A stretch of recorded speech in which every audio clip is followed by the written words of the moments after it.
하필 우리 부대에 여군이 와서 내가 인사팀에 무슨 잘못을 했길래.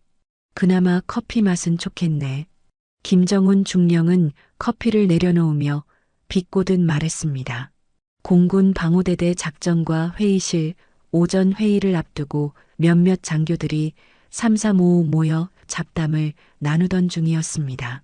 그래도 뭐 예쁘긴 하더라고요. 또 다른 장교가 조심스럽게 말을 보탰고 이어 작은 웃음소리들이 흘러나왔습니다. 대화는 점점 도를 넘고 있었지만 아무도 이를 제지하지 않았습니다. 그 순간 조용히 문이 열렸습니다. 강서연 소위가 회의실에 들어섰습니다. 순간 회의실 안의 공기가 얼어붙었습니다. 방금 전까지 웃고 떠들던 장교들은 시선을 외면하거나 헛기침을 했습니다. 강서연은 회의실 구석 빈자리에 앉은 후 깊은 숨을 내쉬었습니다. 학사장교 소위로 임관한 뒤 열정을 갖고 임하려 했지만 부대원들과 섞이지 못하고 은근히 소외받는 느낌을 받았습니다. 작전장교로 부임한 지 이제 겨우 한 달. 훈련 계획서 하나 제대로 검토받지 못하고 행정 업무에만 묶여있는 날들이 계속되고 있었습니다. 이 모든 상황을 작전지원반장 표태호 중사가 눈여겨보고 있었습니다. 표태호 중사는 단정한 인상과 진지한 눈빛을 가진 군인이었습니다. 다른 부대원들과 달리 표태호는 그녀를 존중하는 태도를 보였었습니다. 그날 저녁 표태호 중사는 자신의 숙소에서 오늘 있었던 일들을 노트에 기록하고 있었습니다. 김정훈 중령의 부당한 행동들, 다른 장교들의 모욕적인 발언들, 그리고 계속되는 성희롱성 발언들. 태호의 손은 펜을 꽉 쥐며 떨리고 있었습니다. 그의 마음속에는 옳지 않은 것들을 바로잡아야 한다는 강한 정의감이 불타오르고 있었습니다. 한편 서연은 관사에서 혼자 식사를 하며 오늘 하루를 되돌아보았습니다. 아버지에게 전화하고 싶은 마음이 들었지만 손을 뻗어 전화기를 잡기 전에 그만두었습니다. 아버지의 도움을 받는다면 그건 그녀가 원하는 방식이 아니었기 때문입니다. 더구나 딸의 일로 아버지의 위신이 손상될까 두려웠습니다. 작전과 회식이 있던 금요일 저녁 간부들이 식당에 모여 있었습니다. 김정훈 중령은 중앙에 앉아 술잔을 돌리고 있었고 그의 주변으로는 일부 장교들이 농담과 아부 섞인 이야기를 주고받고 있었습니다. 강소희, 여기 자리 비었네. 이쪽으로 와. 김정훈 중령이 잔을 흔들며 강서연 소위를 옆자리로 불렀습니다. 서연은 처음엔 못 들은 척했지만 옆자리 선배가 팔꿈치로 가볍게 툭 치며 눈짓을 주자 조용히 자리를 옮겼습니다.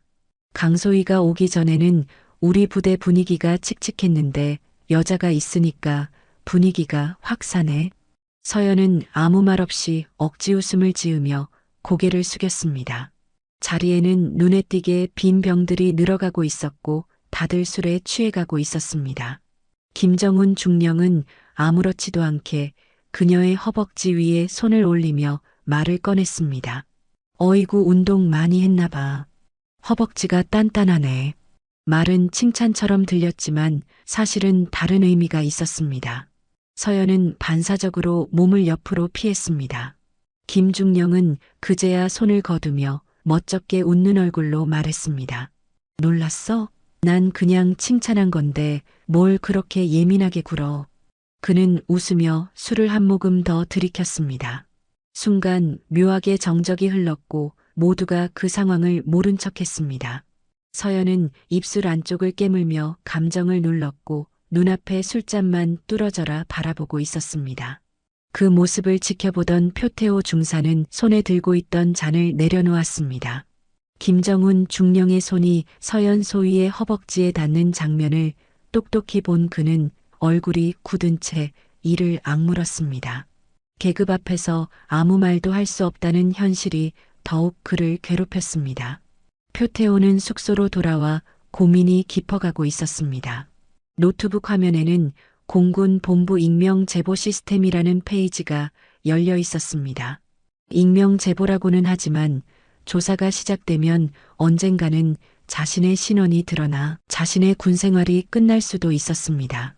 그러나 강서연 소위의 고통받는 모습이 그를 움직였습니다. 깊은 숨을 내쉰 뒤 김정훈 중령이 서연에게 했던 모욕적인 발언들, 그리고 성희롱 정황이 담긴 증거들을 제출했습니다. 3일 뒤 서연은 평소와 다른 분위기를 느꼈습니다. 작전과 참모들이 분주하게 서류를 정리하고 있었습니다. 무슨 일 있습니까? 서연이 다가가 물었습니다. 참모 중 한 명이 낮은 목소리로 대답했습니다. 본부에서 특별감찰단이 오신대. 작전과장님에 대한 익명 제보가 있었다고. 서연의 눈이 커졌습니다. 그때 복도에서 소란이 일었습니다. 작전사령관님이 직접 오신대. 누군가의 외침에 모두가 긴장했습니다. 서연은 그 말을 듣는 순간 얼어붙었습니다. 작전사령관, 그것은 다름 아닌 그녀의 아버지 강현우 중장이었습니다. 서연의 심장이 빠르게 뛰었습니다. 아버지와 딸의 관계가 밝혀진다면 그녀가 그토록 원했던 스스로의 힘으로 인정받는 길은 더 멀어질 것이었습니다. 한편 표태호는 온몸에 긴장이 감돌았습니다. 그의 신고로 인해 부대 전체가 술렁이고 있었고, 특히 사령관님이 직접 감찰을 온다는 소식은 그를 더욱 불안하게 만들었습니다. 하지만 후회는 없었습니다. 몇 시간 후 기지 상공에 헬기 소리가 울려 퍼졌습니다. 작전사령관 강현우 중장이 도착한 것입니다. 태호는 창밖으로 헬기가 착륙하는 모습을 지켜보았습니다. 이제 그가 시작한 변화는 돌이킬 수 없는 강을 건너고 있었습니다. 헬기의 날개가 멈추고 바람이 잦아들었습니다. 기지 착륙장에는 각 지휘관들이 일렬로 서서 사령관을 맞을 준비를 하고 있었습니다. 김정훈 중령도 새벽부터 급히 소환되어 긴장된 표정으로 서 있었습니다. 강현우 중장이 헬기에서 내렸습니다. 키 180이 넘는 장신의 군복이 빳빳하게 다려진 모습이었습니다. 부대원들 사이에서는 그를 강철 장군이라 불렀습니다. 사령관께 대하여 경례. 방호대 대장의 구령 소리에 모두가 거수 경례를 했습니다.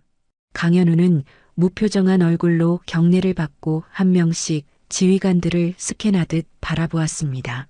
그의 시선이 김정훈 중령에게 잠시 머물렀고 중령의 이마에는 식은땀이 맺혔습니다. 본부 상황실로 이동하겠다. 관계자들 모이도록. 강현우의 목소리는 낮지만 위험이 있었습니다. 그가 방호대 대장과 함께 앞서 걸어가자 참모들이 그 뒤를 따랐습니다. 한편 강서연 소위는 사무실 창문으로 헬기가 도착하는 모습을 지켜보았습니다. 소대장님, 사령관님께서 개인 면담을 하신답니다. 참모급 외의 장교들도 차례로 들어가야 한다고 합니다. 서연의 얼굴이 창백해졌습니다. 피할 수 없는 상황이 되었습니다. 본부 상황실은 이미 엄숙한 분위기로 가득했습니다. 강현우 중장은 테이블 위에 놓인 서류들을 꼼꼼히 검토하고 있었습니다. 익명 제보에 첨부된 증거자료와 내부 민원 기록들이었습니다. 김정훈 중령, 들어오게. 문이 열리고 김정훈이 들어왔습니다. 그의 얼굴은 평소의 오만함 대신 불안감으로 가득했습니다. 제보 내용 중 음성 파일을 재생해보게. 강현우의 지시에 참모가 버튼을 눌렀습니다. 녹음된 김정훈 중령의 목소리가 방 안에 울려 퍼졌습니다. 강소희, 여기 자리 비었네. 이쪽으로 와. 강소희가 오기 전에는 우리 부대 분위기가 칙칙했는데 여자가 있으니까 분위기가 확 사네. 어이구 운동 많이 했나 봐. 허벅지가 단단하네. 놀랐어? 난 그냥 칭찬한 건데 뭘 그렇게 예민하게 굴어. 녹음이 끝나자 방 안은 더욱 무거운 침묵에 휩싸였습니다. 강현우의 눈에 분노가 서렸습니다. 이 녹음 내용을 설명해보게. 김정훈은 당황한 기색이 역력했습니다. 사령관님, 그건. 강현우는 손을 들어 그의 말을 끊었습니다. 다른 증언들도 확인했네. 군인으로서의 기본적인 품위도 지키지 못하다니 굉장히 실망스럽네. 김정훈의 얼굴이 창백해졌습니다. 작전지원 반장을 불러오게. 잠시 후 표태호가 긴장된 모습으로 방에 들어왔습니다. 태호의 명찰을 보던 강현우의 눈이 잠시 멈칫했습니다. 표태호. 그 이름이 그에게 무언가를 상기시키는 듯 했습니다. 직접 보거나 들은 사실만 말해보게. 태호는 깊은 숨을 내쉰 뒤 또박또박 말했습니다. 작전과장은 강서연 소대장에게 지속적으로 부적절한 발언을 해왔습니다. 소대장을 고의로 무시하고 개인적인 심부름을 시키며 여러 차례 성희롱에 가까운 행동을 했습니다.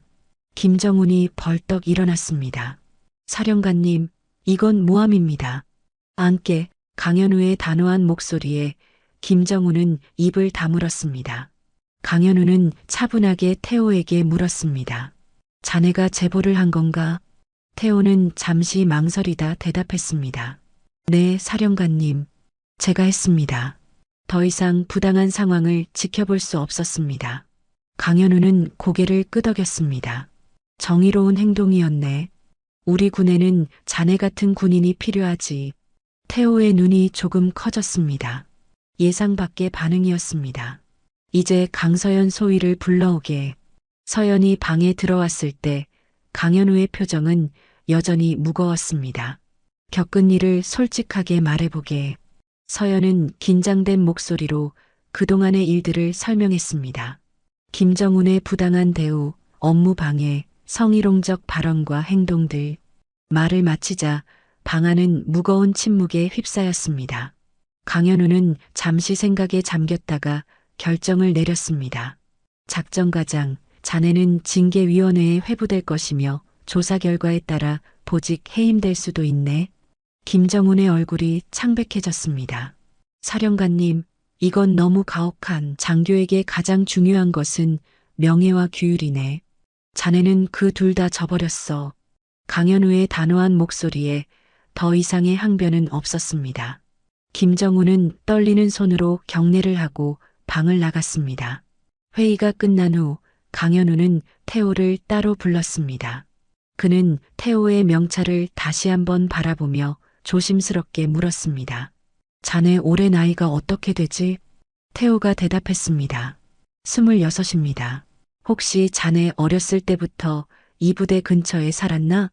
표태호는 살짝 놀라며 대답했습니다. 네, 맞습니다. 혹시 자네 아버님 성함이 표민국인가? 태호의 눈이 커졌습니다. 네, 맞습니다. 그런데 사령관님께서 어떻게 그걸 다... 강현우의 눈에 미세한 감정의 물결이 일었습니다. 자네 오늘 저녁에 시간 괜찮나? 이야기를 좀 더 나누고 싶네. 태호는 의아한 표정을 지으며 대답했습니다. 네, 알겠습니다, 사령관님. 해가 저물어 기지의 하늘이 주황빛으로 물들었습니다.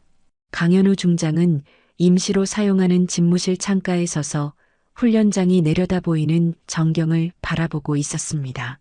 그의 눈에는 17년 전에 이곳에서의 기억이 오버랩되는 듯 했습니다. 하지만 많은 것이 변해 있었습니다.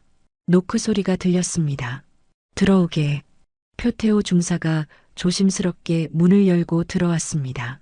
표태호는 긴장한 모습이었습니다. 사령관이 자신을 개인적으로 부른 이유가 무엇인지 짐작할 수 없었습니다. 앉게. 강현우는 소파를 가리켰습니다. 태호가 앉자 강현우도 맞은편에 앉았습니다. 잠시 침묵이 흘렀습니다. 강현우는 태호의 얼굴을 유심히 바라보았습니다. 자네 정말 표 상사의 아들이 맞나? 태호는 의아한 표정을 지었습니다. 네, 맞습니다. 저희 아버지를 아십니까? 강현우의 눈빛이 조금 흔들렸습니다. 알다마다. 자네 아버지와 나는 가까운 전우였네. 사실 오늘 자네가 익명 제보를 했다고 했을 때 그 모습이 아버지와 똑같았어. 정의롭고 용기 있는 행동이었지. 태호의 눈이 커졌습니다. 아버지가 돌아가신 후 그의 과거에 대해 들을 기회가 많지 않았는데 사령관의 입을 통해 듣게 될 줄은 몰랐습니다. 아버지가 어떤 분이셨는지 더 알고 싶습니다. 태호의 목소리에 간절함이 묻어났습니다. 강현우는 깊은 숨을 내쉬었습니다. 자네 아버지는 내가 아는 가장 용기 있고 정직한 군인이었네. 누구보다 책임감이 강했고 부하들을 자신의 가족처럼 아꼈지. 태호의 눈시울이 붉어졌습니다. 어린 시절의 흐릿한 기억 속 아버지의 모습이 선명해지는 듯 했습니다. 그리고 자네 아버지는 내 딸의 목숨을 구해주셨네. 태호의 호흡이 멈칫했습니다. 그때 노크 소리가 들렸습니다. 들어오게. 문이 열리고 강서연 소위가 들어왔습니다. 사령관님, 부르셨습니까? 서연은 태호가 있는 것을 보고 잠시 놀란 표정을 지었습니다. 서연아, 이야기할 것이 있다. 태호는 사령관이 강서연 소위를 이름으로 부르는 것을 보고 혼란스러운 표정을 지었습니다. 강현우가 깊은 숨을 내쉬었습니다. 표 중사 강서연 소위는 내 딸이네. 태호의 표정이 놀라움으로 가득 찼습니다. 강현우가 두 사람에게 17년 전 이야기를 시작했습니다. 17년 전 봄이 막 시작되던 3월의 어느 날이었습니다. 공군 기지 관사 단지는 오후에 평화로운 시간을 보내고 있었습니다. 39세의 강현우 소령은 작전대대 훈련장교로서 늘 바쁜 일정을 소화하고 있었지만 그날은 특별히 일찍 퇴근해 집으로 향했습니다. 그의 아내 한미영이 세상을 떠난 지 이제 막 100일이 지났기 때문이었습니다. 갑작스런 심장마비로 그녀를 잃은 후 현우의 삶은 완전히 달라졌습니다. 특히 이제 막 7살이 된 딸 서연이를 어떻게 키워야 할지 막막했습니다. 현우는 관사 앞에 서서 잠시 숨을 고르고 표정을 정돈했습니다. 딸 앞에서는 언제나 강한 아빠의 모습을 보여주려 했기 때문입니다. 문을 열자 조용한 집안이 그를 맞이했습니다. 서연아, 아빠 왔어. 작은 방에서 서연이가 나왔습니다. 까만 동그란 눈에 엄마를 닮은 긴 속눈썹, 그리고 쓸쓸한 표정의 작은 얼굴. 여느 7살 아이답지 않게 조용하고 어른스러운 아이였습니다. 아빠, 오늘은 일찍 왔네요. 현우는 서연의 머리를 쓰다듬었습니다. 그래, 오늘은 아빠가 저녁 준비할게. 서연은 고개를 끄덕였습니다. 말은 없었지만 그녀의 눈빛에는 외로움이 가득했습니다. 미영이 세상을 떠난 후 서연은 덜 웃고 더 조용해졌습니다. 어린 나이에 감당하기 힘든 상실감을 겪은 것이었습니다. 현우가 주방에서 라면을 끓이려고 할 때 초인종이 울렸습니다. 서연이 문을 열었습니다. 서연이 잘 있었어? 이모가 맛있는 김밥 가져왔어. 밝고 따뜻한 목소리와 함께 이미경이 들어왔습니다. 그녀는 옆 관사에 사는 표 상사의 아내였습니다. 분식집을 운영하는 그녀는 종종 음식을 가져와 외롭게 남겨진 부녀를 챙겼습니다. 고마워요, 재수 씨. 항상 신경 써주시고. 현우가 주방에서 나와 인사했습니다. 이미경은 웃으며 고개를 저었습니다. 무슨 소리예요? 서로 돕고 사는 거지요. 어차피 태호 녀석은 학원 갔다가 남편이 데리고 올 거라 저도 혼자 저녁 먹을 참이었어요. 이미경은 서연의 손을 잡고 식탁으로 향했습니다. 그녀의 마음은 따뜻했고 목소리는 엄마처럼 부드러웠습니다. 서연은 그녀 곁에서 조금씩 웃음을 되찾고 있었습니다. 이모가 오늘은 특별히 서연이 좋아하는 참치김밥 만들었어. 같이 먹자.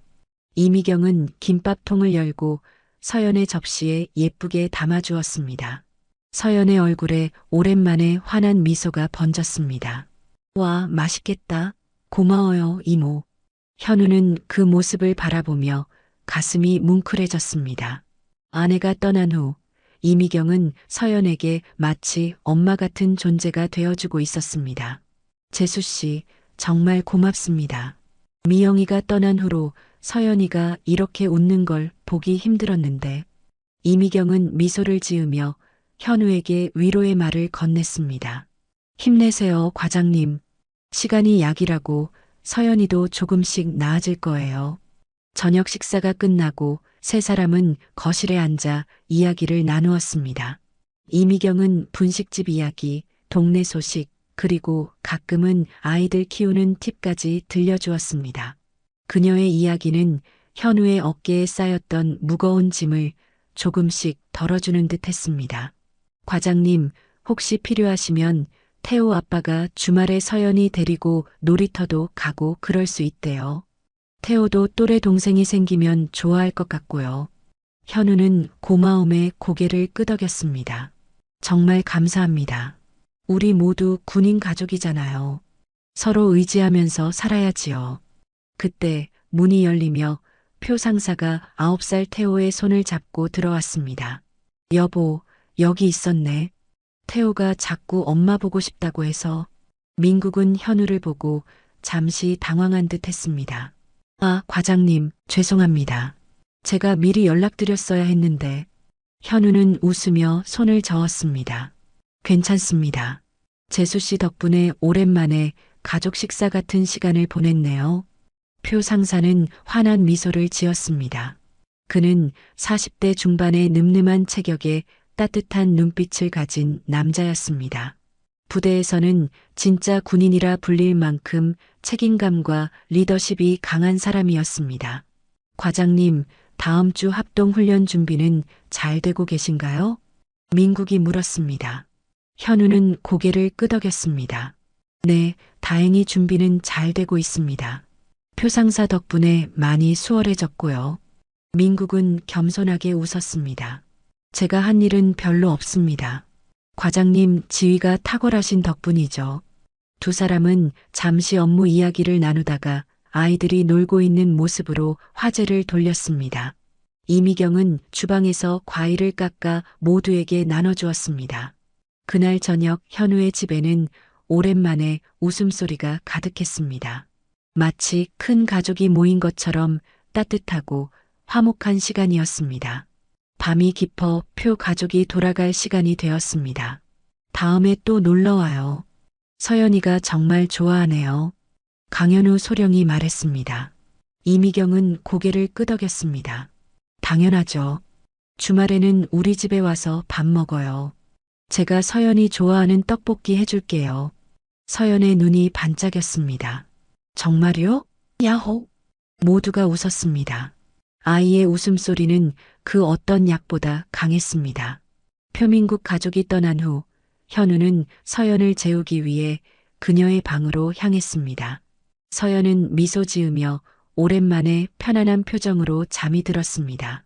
현우는 거실로 나와 소파에 앉았습니다. 집안은 다시 조용해졌지만 전과는 달리 그 침묵이 너무 무겁게 느껴지지 않았습니다. 오늘처럼 이웃들과 함께하는 시간이 더 많아진다면 서연이도 자신도 조금씩 아픔을 이겨낼 수 있을 것 같았습니다. 그는 선반 위에 있는 미영의 사진을 바라보았습니다. 당신 없이도 잘 살아갈게. 우리 딸을 위해서라도. 다음 날 작전대대 훈련과장실의 불빛이 밤늦게까지 꺼지지 않았습니다. 강현우 소령과 표 상사는 다가오는 합동훈련 준비를 위해 밤샘 작업 중이었습니다. 책상 위에는 지도와 작전계획서 그리고 반쯤 식은 커피 잔들이 놓여 있었습니다. 오늘은 여기까지 하고 돌아가시죠. 벌써 밤 11시가 넘었네요. 강현우 소령이 시계를 보며 말했습니다.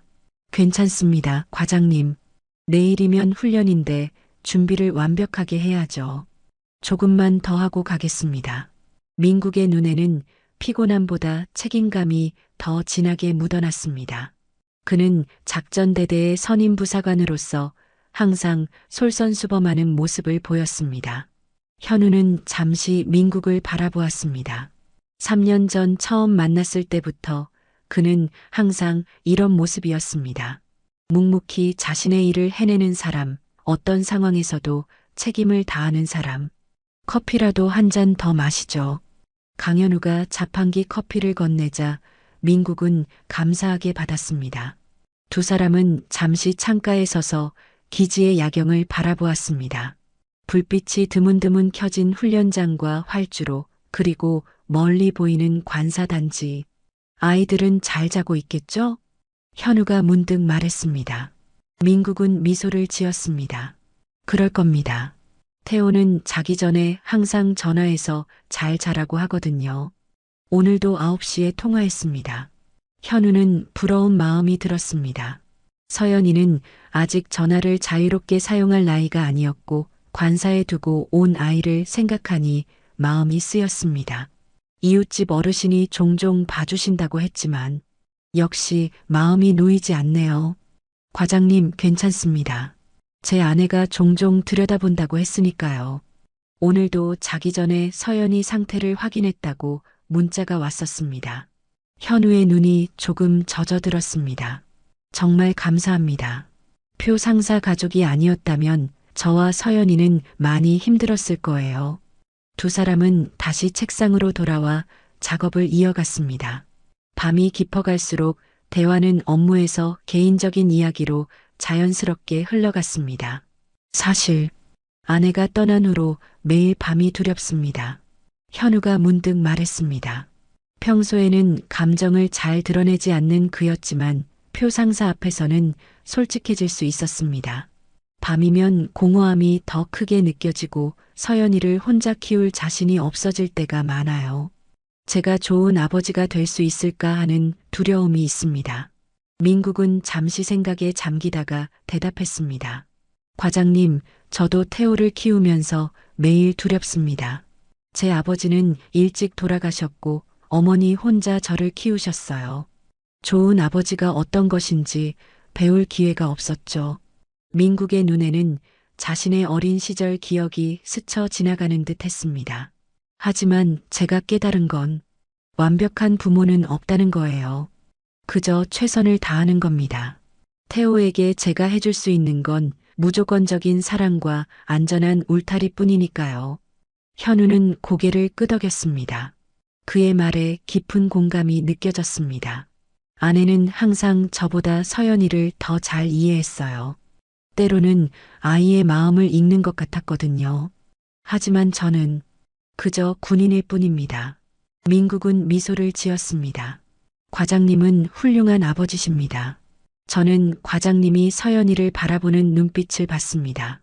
그 안에는 세상의 모든 사랑이 담겨 있었어요. 두 사람의 대화는 깊어졌습니다. 표 상사는 태호가 어떤 사람이 되었으면 좋겠나요? 현우가 물었습니다. 민국은 창밖을 바라보며 대답했습니다. 저는 태호가 자신이 원하는 삶을 살았으면 좋겠습니다. 굳이 군인이 될 필요는 없어요. 다만 정직하고 용기 있는 사람이 되었으면 합니다. 어려운 사람을 돕고 옳은 일을 위해 목소리를 낼 수 있는 사람이요. 현우는 민국의 말에서 깊은 아버지의 사랑을 느꼈습니다. 서연이는 어머니를 많이 닮았어요. 강인하면서도 따뜻한 마음을 가졌죠. 아내는 항상 서연이가 자신의 길을 찾아 당당하게 살기를 바랐습니다. 군대라는 특수한 환경 속에서 가정을 꾸리는 어려움, 자녀를 키우며 겪는 고민, 그리고 미래에 대한 꿈까지 그들은 단순한 상관과 부하가 아닌 인생의 동반자로서 서로를 이해하고 있었습니다. 마침내 준비를 마친 것은 밤 12시가 가까워서였습니다. 이제 정말 집에 가봐야겠네요. 내일 훈련 전에 잠시라도 쉬어야 할 테니. 현우가 말했습니다. 민국도 동의하며 일어났습니다. 과장님, 오늘 이야기 감사합니다. 평소에는 이런 대화를 나눌 기회가 없으니까요. 현우는 미소를 지었습니다. 나도 고맙네, 표 상사. 덕분에 마음이 한결 가벼워졌어. 두 사람은 밤이슬이 내린 기지를 함께 걸었습니다. 다음 날 합동훈련이 진행되었습니다. 강현우와 표민국의 철저한 준비 덕분에 훈련은 순조롭게 진행되고 있었습니다. 그러나 예상치 못한 사고가 발생했습니다. 한 병사가 장비 조작 미숙으로 위험한 상황에 놓였습니다. 장비가 오작동하면서 무거운 철제 구조물이 쓰러지기 시작한 것입니다. 모두가 당황하여 뒤로 물러선 그 순간 민국은 망설임 없이 앞으로 뛰어들었습니다. 조심해.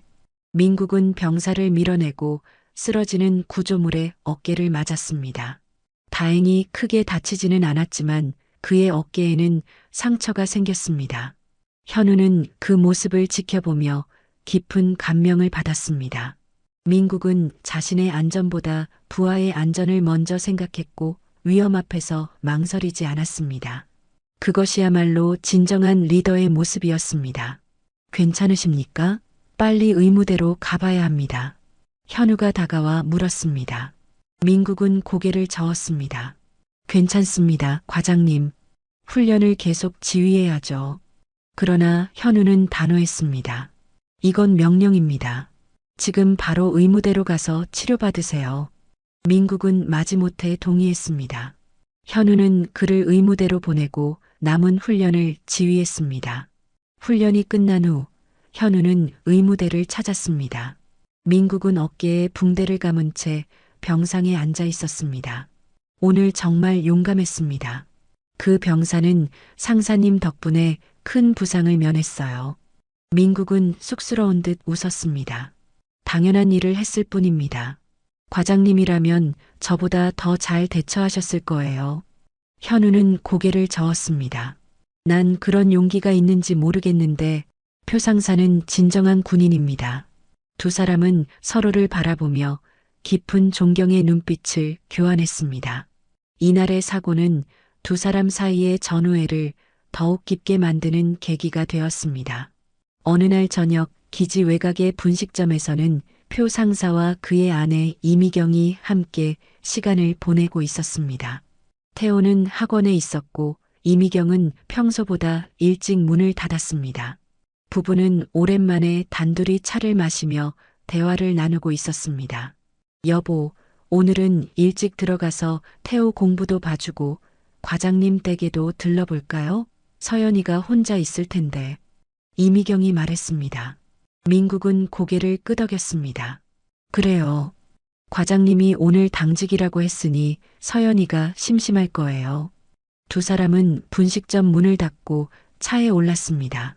차 안에서는 라디오에서 잔잔한 음악이 흘러나오고 있었습니다. 관사 단지로 접어드는 순간 민국의 표정이 긴장되었습니다. 여보, 저기 연기가. 이미경도 그것을 보았습니다. 관사 한동에서 검은 연기가 피어오르고 있었습니다. 그리고 그곳은 바로 강현우의 집이 있는 건물이었습니다. 서연이. 민국의 외침과 함께 차가 급히 속도를 올렸습니다. 가까이 다가갈수록 상황은 더욱 심각해 보였습니다. 검은 연기가 하늘로 치솟고 있었고 불길은 건물 1층을 덮고 있었습니다. 차를 세우자마자 민국과 이미경은 뛰어나갔습니다. 주변에는 몇몇 주민들이 모여 있었고 누군가 이미 119에 신고한 상태였습니다. 여보, 서연이가. 민국은 주변을 빠르게 살폈습니다. 불길은 1층을 완전히 덮고 있었고 2층으로 번져가고 있었습니다. 강현우의 집은 2층에 위치해 있었습니다. 여보, 강현우 소령님에게 연락해요. 내가 들어가 볼게요. 이미경은 놀라서 남편의 팔을 붙잡았습니다. 안 돼요. 너무 위험해요. 소방차를 기다려야 해요. 민국은 결연한 표정으로 고개를 저었습니다. 소방차가 도착하려면 시간이 걸릴 거예요. 그때까지 서연이를. 말을 마치지 못한 채 민국은 휴대폰을 꺼냈습니다. 과장님, 관사에 불이 났습니다. 서연이가 안에 있어요. 전화기 너머로 현우의 놀란 목소리가 들렸습니다. 뭐라고? 내가 지금 당장 가겠네. 과장님, 제가 서연이를 구하겠습니다. 소방차를 기다릴 시간이 없어요. 민국의 단호한 목소리에 현우는 잠시 말을 잇지 못했습니다. 표 상사, 내가 지금 바로 출발할게. 과장님, 지금 당직이시죠? 부대에서 관사까지 20분은 걸릴 겁니다. 그 전에 제가. 민국은 전화를 끊고 이미경에게 휴대폰을 건넸습니다.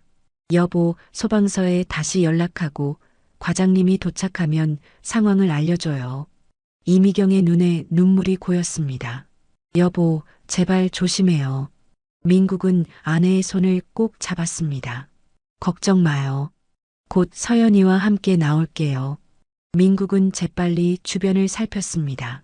정면 출입구로는 들어갈 수 없었습니다. 불길이 너무 강했기 때문입니다. 그는 건물 옆으로 돌아갔습니다. 비상계단이 있었지만 그 역시 연기에 휩싸여 있었습니다. 여기밖에 없군. 민국은 망설임 없이 비상계단으로 뛰어들었습니다. 뜨거운 열기와 매캐한 연기가 그를 덮쳤지만 그는 멈추지 않았습니다. 계단을 올라 2층에 도착했을 때 복도는 이미 짙은 연기로 가득했습니다. 서연아, 서연아, 삼촌이야. 어디 있니? 민국은 옷을 적셔 입과 코를 가리고 엎드려 기어갔습니다. 강현우의 집 문 앞에 도착했을 때 문은 잠겨 있었습니다. 민국은 망설임 없이 어깨로 문을 밀었습니다. 한 번, 두 번, 세 번째에 문이 열렸습니다. 집안은 연기로 가득했고 시야는 거의 보이지 않았습니다. 서연아, 어디 있니? 약한 기침 소리가 화장실 쪽에서 들렸습니다. 민국은 그 소리를 따라 기어갔습니다. 화장실 문을 열자 작은 서연이가 수건을 물에 적셔 얼굴을 가리고 욕조에 웅크리고 있었습니다. 삼촌, 서연의 작은 목소리에 민국의 가슴이 뭉클해졌습니다. 서연아, 괜찮아. 삼촌이 구하러 왔어. 이제 안전한 곳으로 데려갈게. 민국은 재빨리 서연을 안아들었습니다. 그리고 젖은 수건으로 서연의 얼굴을 다시 감싸주었습니다. 눈을 꼭 감고 숨을 참아. 곧 밖으로 나갈 거야. 민국은 서연을 품에 안고 왔던 길을 되돌아갔습니다. 하지만 상황은 더욱 악화되고 있었습니다.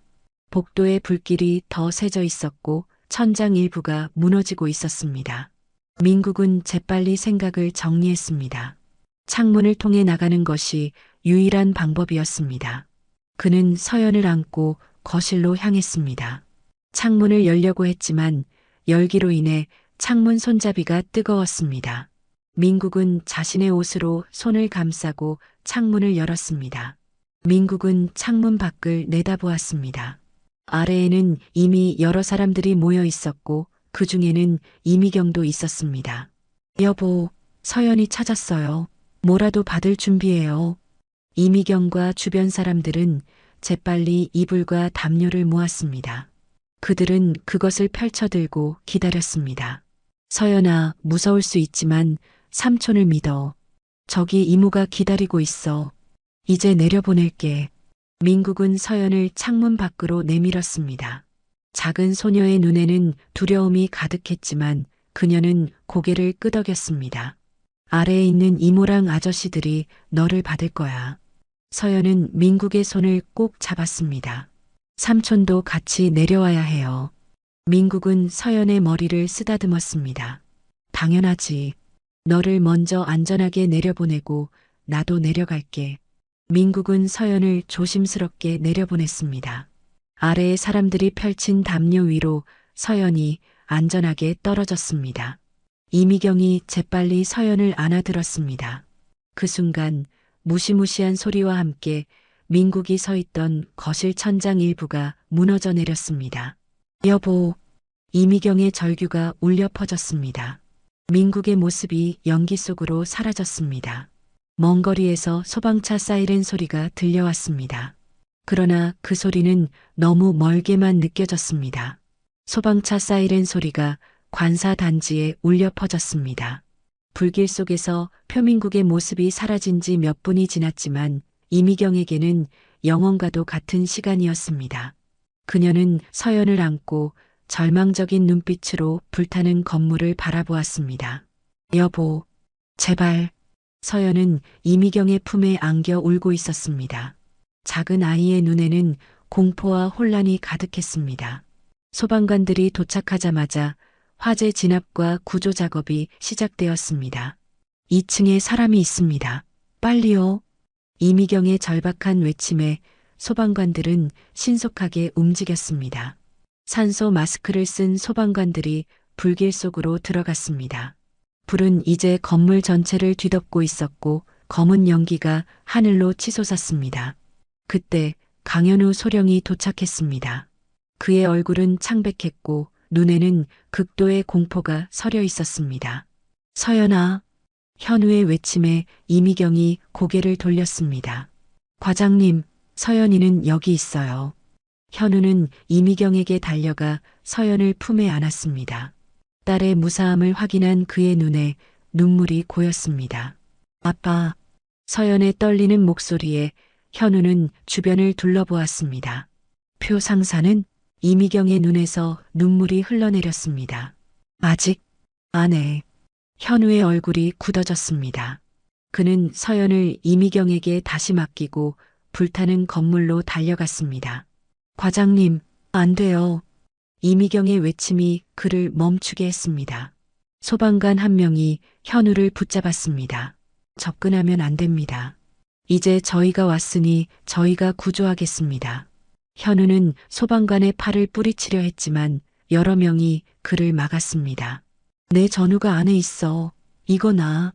현우의 절박한 외침이 밤하늘에 메아리 쳤습니다. 그러나 불길은 너무 거셌고 건물의 구조는 점점 더 위태로워지고 있었습니다. 소방관들의 구조 작업이 계속되었습니다. 시간이 흐를수록 희망은 점점 더 희미해졌습니다. 건물 일부가 무너지는 소리와 함께 불길이 더욱 거세게 타올랐습니다. 이미경은 서연을 안고 무릎을 꿇고 앉았습니다. 여보, 제발 돌아와요. 현우는 이미경 옆에 서서 무력함을 느꼈습니다. 그는 자신의 가족을 구하기 위해 목숨을 걸고 불 속으로 뛰어든 전우를 생각하며 가슴이 찢어지는 듯한 고통을 느꼈습니다. 그때 소방관 몇 명이 건물에서 누군가를 들것에 실어 나오고 있었습니다. 이미경과 현우는 그들에게 달려갔습니다. 들것 위에는 표민국이 누워 있었습니다. 그의 얼굴과 몸은 그을음과 화상으로 뒤덮여 있었고 호흡은 극도로 약했습니다. 여보, 이미경의 절규가 밤 공기를 찢었습니다. 응급구조대가 즉시 산소 마스크를 민국의 얼굴에 대고 응급 처치를 시작했습니다. 의식이 없습니다. 화상이 심하고 연기 흡입도 상당히 진행됐습니다. 바로 병원으로 이송해야 합니다. 구급대원의 말에 이미경의 얼굴이 창백해졌습니다. 현우는 민국의 손을 잡았습니다. 그 손은 차갑고 힘이 없었습니다. 표 상사, 정신 차려요. 현우의 목소리가 떨렸습니다. 그러나 민국의 의식은 돌아오지 않았습니다. 구급차가 준비되고 민국은 재빨리 차에 실렸습니다. 이미경은 남편과 함께 구급차에 올랐습니다. 출발 직전 그녀는 현우와 서연을 바라보았습니다. 과장님, 태호가 학원에서 곧 돌아올 거예요. 제발. 현우는 고개를 끄덕였습니다. 걱정 마세요. 제가 태호를 돌볼게요. 어서 가세요. 구급차는 사이렌을 울리며 밤길을 달려갔습니다. 현우는 서연을 안고 남겨진 채 그 뒷모습을 바라보았습니다. 이웃들이 다가와 위로의 말을 건넸고 군 관계자들도 현장에 도착했습니다. 현우는 모두에게 필요한 지시를 내리며 상황을 통제했지만 그의 마음은 이미 병원에 가 있었습니다. 잠시 후 9살 태호가 학원 차량에서 내려 관사 단지로 들어왔습니다. 혼란스러운 현장을 보고 아이의 얼굴에 당혹감이 번졌습니다. 현우는 자신이 해야 할 가장 어려운 일을 해야 함을 깨달았습니다. 그는 서연을 이웃에게 맡기고 태호에게 다가갔습니다. 태호야. 현우는 태호의 눈높이에 맞춰 무릎을 꿇었습니다. 어떻게 이 어린아이에게 상황을 설명해야 할지 막막했습니다. 아저씨, 이게 어떻게 된 거예요? 우리 엄마 아빠는 어디 있어요? 태호의 순진한 눈동자가 현우를 바라보았습니다. 현우는 깊은 숨을 내쉬고 최대한 차분하게 말했습니다. 태호야, 내 아빠가 아주 용감한 일을 했어. 태호의 눈이 커졌습니다. 하지만 내 아빠가 다치셔서 지금 병원에 계셔. 엄마도 같이 계시고. 태호의 눈에 눈물이 고였습니다. 아빠, 많이 다치셨어요? 현우는 태호의 어깨를 부드럽게 잡았습니다. 지금 의사 선생님들이 열심히 치료하고 계셔. 우리도 병원에 가보자. 현우는 서연과 태호를 데리고 병원으로 향했습니다. 차 안에서 두 아이는 조용했습니다. 서연은 태호의 손을 잡고 있었고 태호는 창밖을 멍하니 바라보고 있었습니다. 병원에 도착했을 때 이미경은 수술실 앞 의자에 앉아 있었습니다. 그녀의 얼굴은 눈물로 젖어 있었고 두 손은 기도하듯 모아져 있었습니다. 엄마, 태호가 달려가 이미경의 품에 안겼습니다. 모자는 말없이 서로를 껴안았습니다. 현우는 서연의 손을 잡고 조용히 다가갔습니다. 상황이 어떻습니까? 이미경은 힘없는 목소리로 대답했습니다. 아직 수술 중이에요. 화상이 너무 심하고 폐 손상도. 그녀는 말을 잇지 못했습니다. 태호는 어머니의 무릎에 기대어 조용히 울고 있었습니다. 시간은 더디게 흘렀습니다. 밤이 깊어갔지만 아무도 자리를 떠나지 않았습니다. 서연은 피로에 지쳐 의자에서 잠이 들었고 태호도 이미경의 품에 안겨 깊은 잠에 빠졌습니다. 현우는 커피를 들고 이미경 옆에 앉았습니다. 조금 드세요.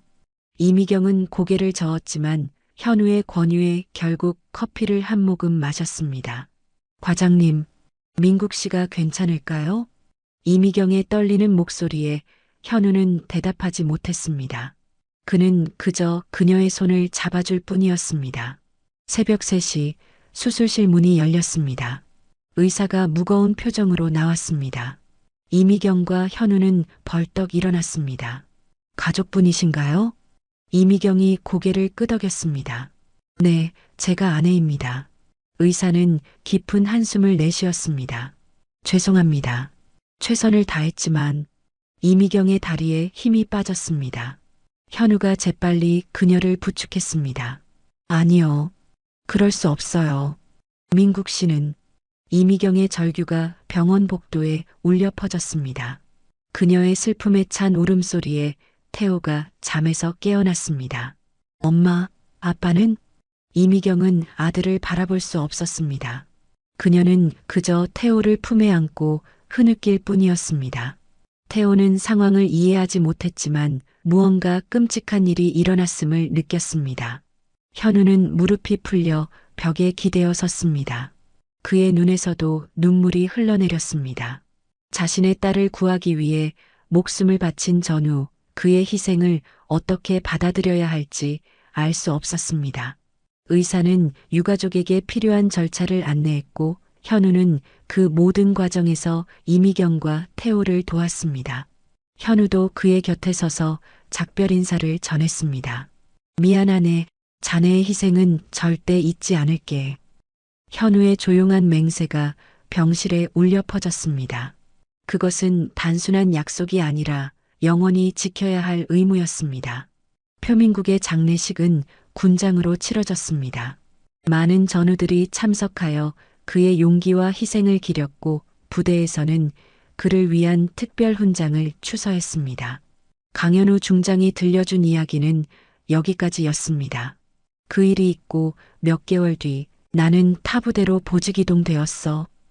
그 이후로는 연락이 점차 뜸해지다가 10년 전부터는 연락이 끊겼지.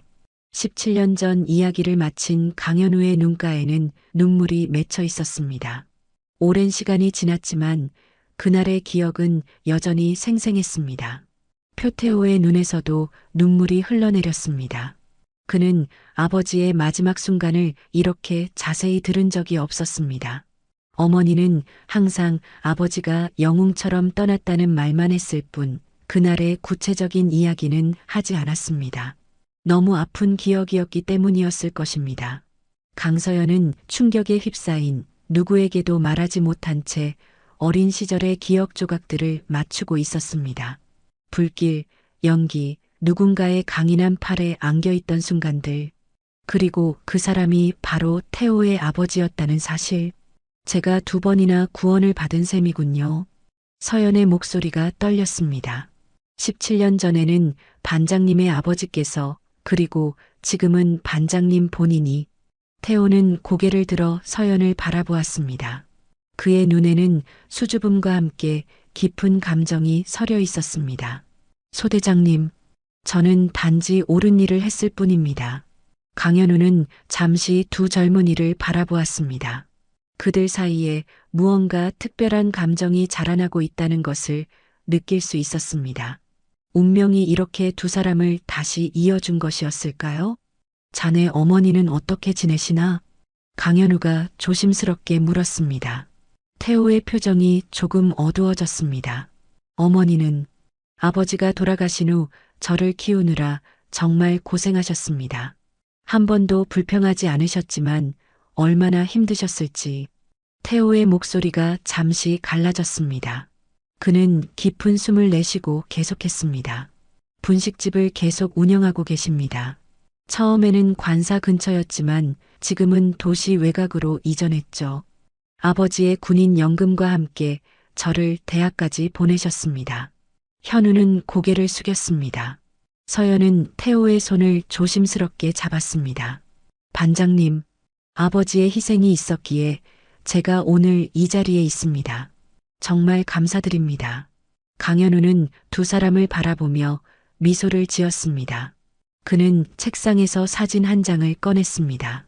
이거 오랫동안 간직해왔네. 그것은 17년 전 두 가족이 함께 찍은 사진이었습니다. 젊은 시절의 강현우와 표민국, 그리고 아내 이미경, 어린 태호와 서연이 웃고 있었습니다. 아내가 떠나고 얼마 지나지 않아 찍은 사진이라 내 표정이 좋지 않지만 표 상사는 항상 웃고 있었지.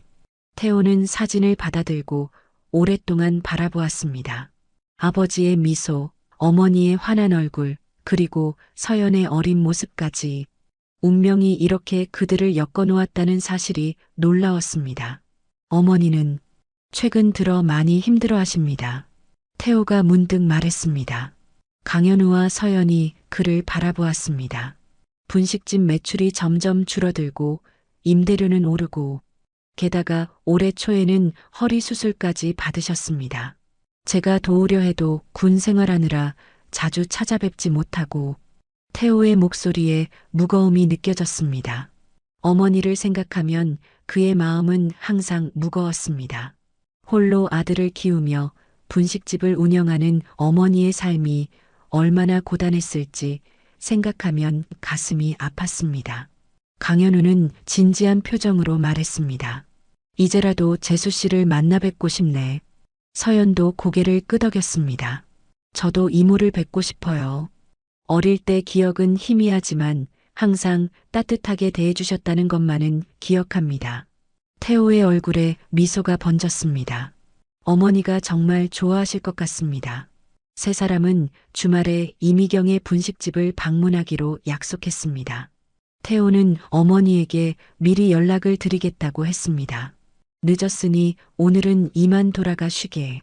내일도 바쁜 하루가 될 테니. 강현우가 말했습니다. 태호는 일어나 경례를 했지만 그의 표정은 이제 더 이상 단순한 군인과 지휘관의 관계가 아니었습니다. 그들은 운명으로 엮인 가족과도 같은 사이였습니다. 서연은 태호에게 작별 인사를 건넸습니다. 내일 뵐게요, 반장님. 태호는 미소 지었습니다. 네, 소대장님. 공식적인 호칭이었지만 두 사람의 눈빛은 그것보다 더 깊은 무언가를 담고 있었습니다. 태호가 떠난 후 서연이 조용히 물었습니다. 아빠, 왜 그동안 이 이야기를 해주지 않으셨어요? 내가 어렸을 때는 그 충격이 너무 클까봐. 그리고 내가 커서는 내 약속을 지키지 못했다는 부끄러움 때문이었을지도 모르겠구나. 서연은 아버지의 손을 잡았습니다. 어떤 약속이요? 표 상사의 가족을 돌보겠다는 약속.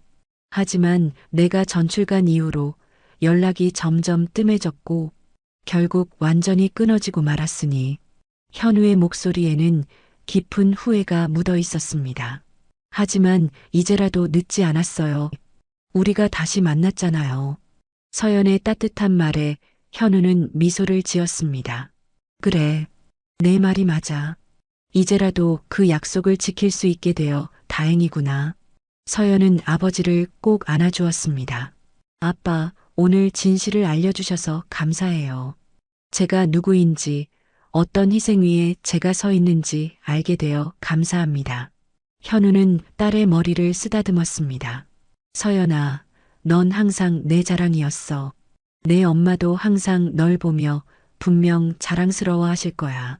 서연은 방으로 돌아가 창가에 서서 밤하늘을 바라보았습니다.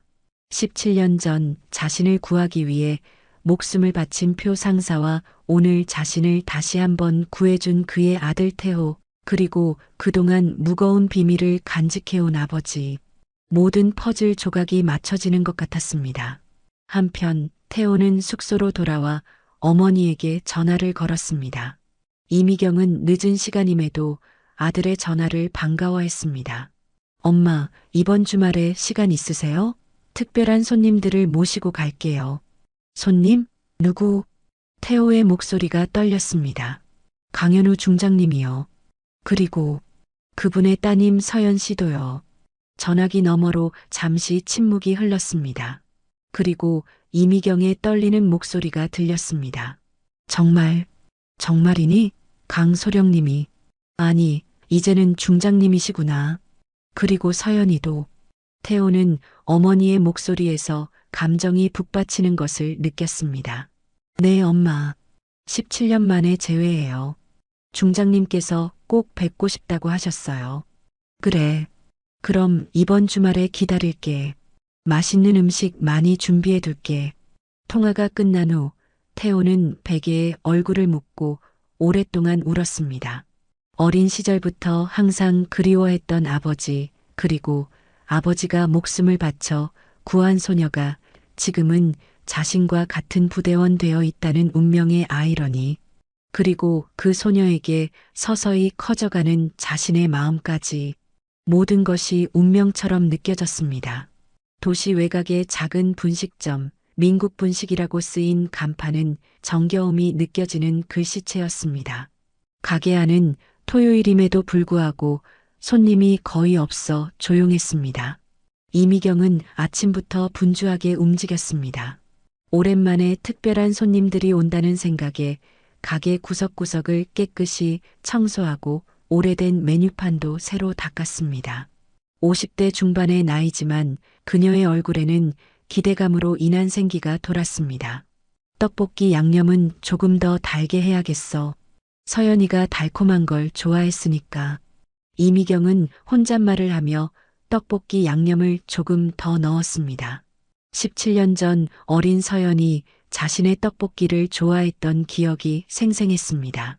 그 작은 소녀가 이제는 군인이 되어 돌아온다는 사실이 믿기지 않았습니다. 그리고 강현우. 한때는 남편과 친형제처럼 지냈던 그 사람을 다시 만난다는 생각에 이미경의 마음은 복잡했습니다. 기쁨과 설렘, 그리고 오래된 슬픔이 뒤섞인 감정이었습니다. 가게 밖에서 차 소리가 들렸습니다. 이미경은 긴장된 마음으로 창밖을 바라보았습니다. 검은색 승용차 한 대가 가게 앞에 멈췄고 먼저 태호가 내렸습니다. 그리고 그 뒤로 군복을 입은 서연과 마지막으로 강현우가 차에서 내렸습니다. 이미경의 심장이 빠르게 뛰었습니다. 강현우는 나이가 들었지만 여전히 단정하고 위험 있는 모습이었습니다. 서연은 아름다운 젊은 여성으로 성장해 있었습니다. 어린 시절의 모습이 어렴풋이 남아 있었지만 이제는 당당한 군인의 모습이었습니다. 문이 열리고 태호가 먼저 들어왔습니다. 엄마, 저 왔어요. 이미경은 순간 움직일 수 없었습니다. 그저 문간에 서 있는 세 사람을 바라볼 뿐이었습니다. 강현우와 서연도 잠시 말을 잇지 못했습니다. 17년이라는 세월이 한순간에 무너지는 듯 했습니다. 재수 씨, 강현우가 먼저 입을 열었습니다. 그의 목소리는 떨렸습니다. 오랜만입니다, 소령님. 아니, 이제는 중장님이시죠? 이미경의 눈에 눈물이 고였습니다. 그녀는 서연에게 다가갔습니다. 서연아, 정말 많이 컸구나. 어쩜 이렇게 예쁘게 자랐니? 서연의 눈에도 눈물이 맺혔습니다. 그녀는 어린 시절의 기억 속에서 항상 따뜻하게 대해주던 이모의 모습을 떠올렸습니다. 이모, 저 기억하세요? 저는 어렴풋이 기억나요. 이모가 만들어주신 김밥이랑 떡볶이. 이미경은 서연을 꼭 안아주었습니다. 그럼 어떻게 있겠니? 우리 서연이. 강현우는 그 모습을 바라보며 가슴 한편이 뭉클해졌습니다.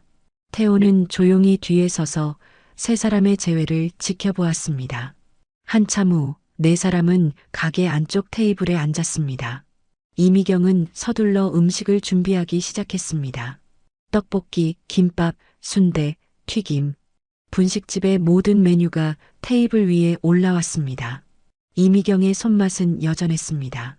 특히 떡볶이는 달콤하면서도 매콤한 맛이 일품이었습니다. 정말 맛있어요, 이모. 서연이 환하게 웃으며 말했습니다. 어릴 때 기억 그대로예요. 이모 떡볶이가 최고였거든요. 이미경은 서연의 말에 기쁜 미소를 지었습니다. 우리 서연이 입맛은 그대로구나. 식사를 하며 네 사람은 지난 17년간의 이야기를 나누었습니다. 강현우는 군 생활과 서연을 키우며 겪었던 일들을, 이미경은 분식집을 운영하며 태호를 키웠던 이야기를 들려주었습니다. 아들이 군인이 되겠다고 했을 때 솔직히 많이 무서웠어요. 이미경이 조용히 말했습니다. 남편처럼 위험한 일을 하게 될까봐. 하지만 태호는 굳은 결심이었고 결국 아버지의 길을 따라가게 됐네요. 태호는 어머니의 손을 잡았습니다. 엄마, 걱정하지 마세요. 저는 아버지처럼 용감한 사람이 되고 싶었을 뿐이에요. 강현우는 태호를 바라보며 고개를 끄덕였습니다. 자네 아버지는 정말 용감했네. 그리고 자네도 그 용기를 물려받았어. 부조리를 바로잡으려 했던 모습이 그걸 증명하지. 대화가 깊어지며 강현우는 문득 질문했습니다. 분식집은 어떻게 운영되고 있나요? 경영난이 있다고 들었는데. 이미경의 표정이 조금 어두워졌습니다. 요즘은 좀 힘들어요. 이 동네가 개발된다는 소문에 임대료가 많이 올랐거든요. 게다가 큰 프랜차이즈들이 들어오면서 손님도 줄었고 강현우는 생각에 잠겼습니다. 그리고 조심스럽게 말을 꺼냈습니다. 사실 부대 내 위탁식당 자리가 하나 비어 있습니다. 지난 업체가 계약을 종료했거든요. 이미경이 놀란 표정으로 강현우를 바라보았습니다. 군인 가족, 특히 순직 군인 가족에게는 우선권이 있고 이미경 씨의 요리 솜씨라면 부대원들이 정말 좋아할 것 같은데요. 이미경의 눈이 커졌습니다. 그녀는 잠시 말을 잇지 못했습니다.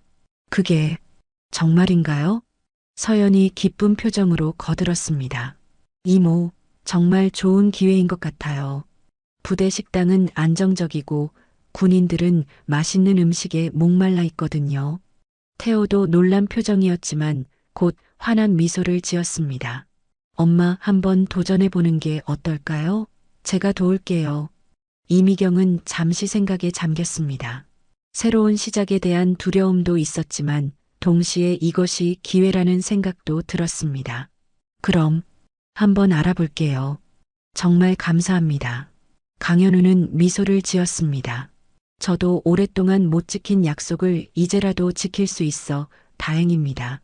부대 위탁식당 입찰 마감일이 다가오고 있었습니다. 이미경의 거실 테이블 위에는 서류들이 가득했습니다.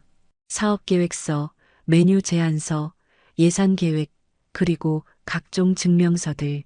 이미경은 이런 서류 작업에 익숙하지 않아 머리를 싸매고 있었습니다. 엄마, 이 부분은 제가 정리했어요. 태호가 노트북을 들고 와서 보여주었습니다.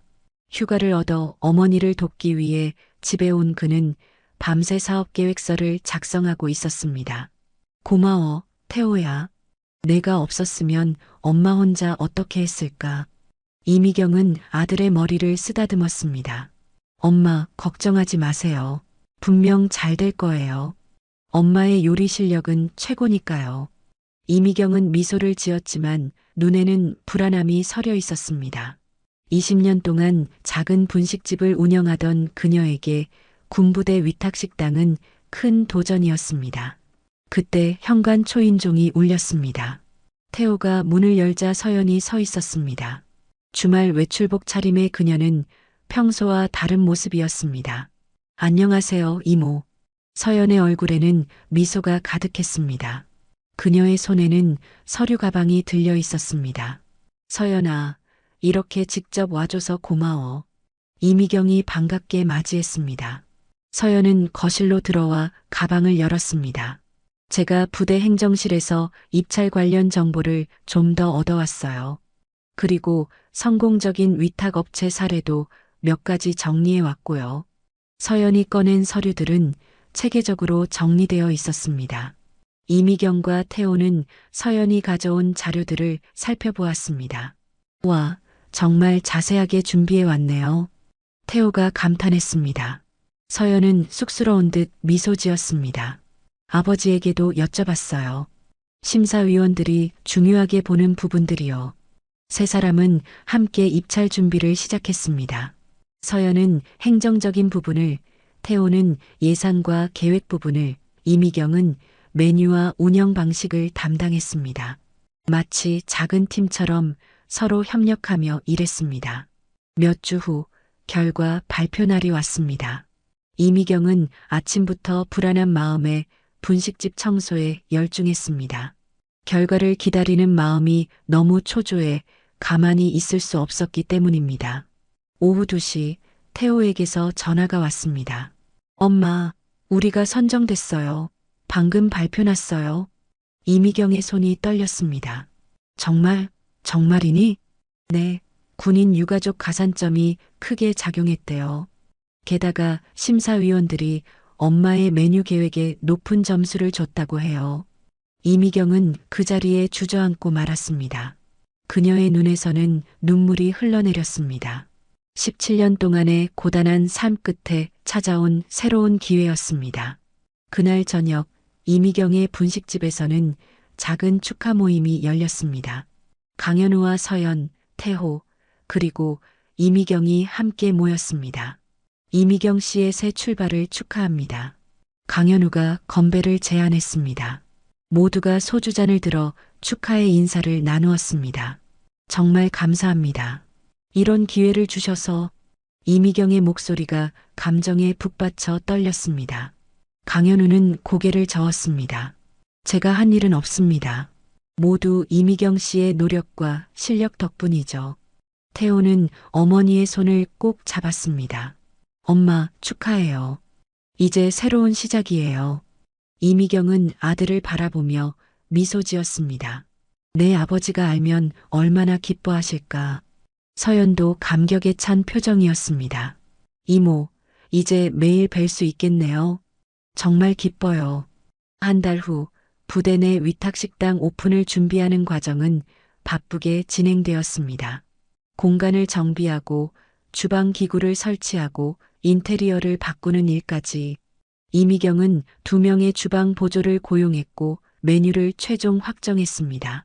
놀랍게도 강현우는 주말마다 식당 준비를 직접 도왔습니다. 중장님이 이렇게 직접 도우시다니 정말 감사합니다. 이미경이 땀을 닦으며 일하는 강현우에게 말했습니다. 그는 미소를 지었습니다. 오래된 약속을 지키는 중입니다. 표 상사에게 한 약속이니까요. 이미경의 눈에 눈물이 고였습니다. 그녀는 문득 식당 카운터 구석을 바라보았습니다. 그곳에는 표민국의 사진이 액자에 담겨 세워 있었습니다. 군복을 입고 환하게 웃고 있는 그의 모습이었습니다. 여보, 우리가 다시 부대에 돌아왔어요. 이번엔 내가 군인들을 위해 음식을 만들어요. 이미경은 마음속으로 남편에게 말했습니다. 사진 속 민국은 여전히 환하게 웃고 있었습니다. 마침내 식당 개업일이 되었습니다. 민국 식당이라는 간판이 부대 내에 걸렸습니다. 첫날부터 많은 군인들이 찾아와 북적였습니다. 이미경은 주방에서 바쁘게 음식을 만들었고 태호와 서연은 틈틈이 와서 도왔습니다. 정말 맛있습니다, 사장님. 젊은 병사들의 칭찬에 이미경은 환하게 웃었습니다. 오랜만에 느껴보는 보람과 기쁨이었습니다. 개업 축하 꽃다발들 사이에서 이미경은 잠시 생각에 잠겼습니다. 17년 전 남편을 잃고 홀로 아들을 키우며 분식집을 운영했던 힘든 시간들. 그리고 이제 새롭게 시작된 부대 안에서의 생활. 그녀의 옆에 태호가 다가와 섰습니다. 엄마, 아버지가 정말 자랑스러워 하실 거예요. 이미경은 아들의 손을 잡았습니다. 그래, 내 아버지가 우리를 여기로 이끌어 준 것 같구나. 서연도 주방에 들러 이미경을 안아주었습니다. 이모, 정말 축하드려요. 앞으로 자주 찾아올게요. 이미경은 서연의 머리를 쓰다듬었습니다. 고마워, 서연아. 내가 있어서 정말 든든해. 그날 저녁 식당 문을 닫은 후 이미경은 홀로 자리에 앉아 주변을 둘러보았습니다. 새 출발의 첫날이 성공적으로 마무리되었습니다. 그녀는 민국의 사진을 바라보며 미소 지었습니다. 여보, 잘 지켜봐요. 내가 앞으로 더 멋지게 해낼 테니까. 몇 달이 흘러 가을의 선선한 바람이 기지를 감싸고 있었습니다. 민국 식당은 부대 내에서 가장 인기 있는 공간으로 자리 잡았습니다. 이미경의 정성이 담긴 음식은 군인들 사이에서 소문이나 식사 시간마다 긴 줄이 늘어설 정도였습니다. 오늘도 북적이네요, 이모.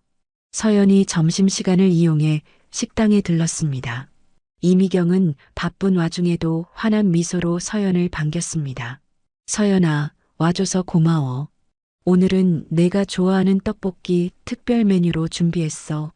이미경은 한결 밝아진 모습이었습니다. 경영이 안정되면서 얼굴에 생기가 돌고 어깨에 짊어졌던 무거운 짐이 내려간 듯 했습니다. 식당 한쪽 테이블에는 강현우가 이미 앉아 있었습니다. 요즘 그는 정기적으로 이곳에서 식사를 하며 이미경의 식당을 지원했습니다. 아버지, 서연이 다가가 인사했습니다. 앉으렴. 태호도 곧 온다고 하더구나. 잠시 후 태호가 도착했습니다. 그는 최근 진급시험을 앞두고 있어 바쁜 나날을 보내고 있었지만 주말마다 어머니의 식당을 돕고 있었습니다. 네 사람은 함께 식사하며 일상을 나누었습니다. 마치 오래된 가족처럼 편안한 분위기였습니다. 어머니, 이번 주말에 직원 한 명 더 채용하는 건 어떨까요? 손님이 너무 많아서 힘드실 것 같아요. 태호가 걱정스럽게 말했습니다. 이미경은 고개를 끄덕였습니다. 그래야 할 것 같구나. 사람들이 민국 식당을 많이 찾아주니 감사할 따름이야. 식사를 마친 후 서연과 태호는 함께 기지 내 작은 공원을 걷기로 했습니다. 두 사람은 지난 몇 달간 서로에 대한 마음을 차츰 확인하고 있었습니다. 덕분에 어머니가 정말 행복해 보여요. 감사해요. 태호가 조용히 말했습니다. 서연은 미소를 지었습니다. 저도 이모를 보면 제 어머니가 살아계셨다면 어땠을까 상상하게 돼요. 이모가 계셔서 제가 더 감사해요. 두 사람은 나란히 걸으며 손을 잡았습니다. 가을 햇살이 두 사람의 모습을 따스하게 비추었습니다.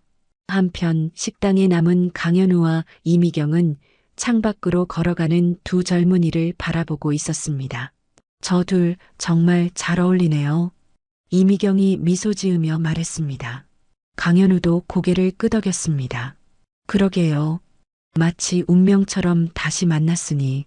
이미경은 식당 벽에 걸린 민국의 사진을 바라보았습니다. 민국 씨도 하늘에서 흐뭇하게 바라보고 있을 거예요. 우리 아이들이 이렇게 행복한 모습을. 강현우는 잠시 생각에 잠겼다가 말했습니다. 표 상사, 당신의 아들이 내 딸을 지켜주고 있소.